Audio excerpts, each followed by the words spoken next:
The search for what happened to aviator Amelia Earhart may finally be solved because of her unusually long arms.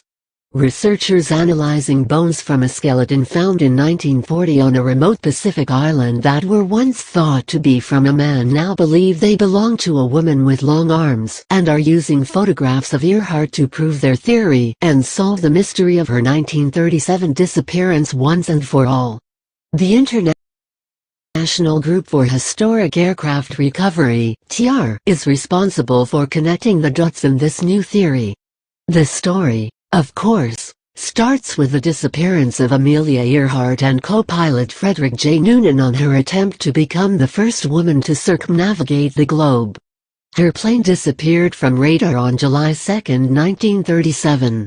In August 2016, Rick Gillespie of TR revealed that the group found records of over 100 radio transmissions calling for help between July 2 and July 6, 1937, made by Earhart, indicating that she had landed her plane safely and was using its batteries to power the radio.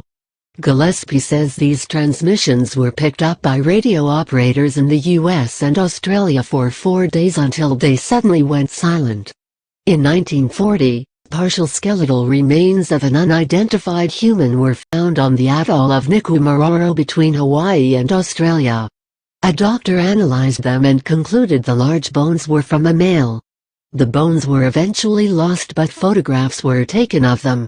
Those photographs, along with measurements of the bones, were discovered by TR investigators in 1998, who felt they could have belonged to Earhart, who was believed to have been 5'8" tall.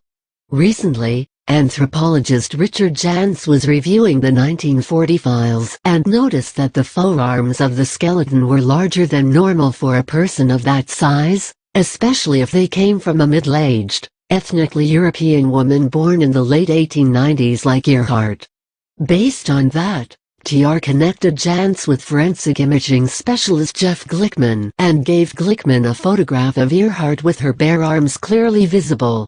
Glickman determined that ratio of the length of Earhart's humerus upper arm bone to the length of her radius lower arm bone was 0.76, exactly the same as that of the skeleton found on Nikumaroro in 1940. Does this prove that Amelia Earhart landed on Nikumaroro Island and survived there for at least a few days? Not conclusively. In fact, not even by an arm's length. But it's a big dot to add to the collection that may one day solve the mystery of her disappearance.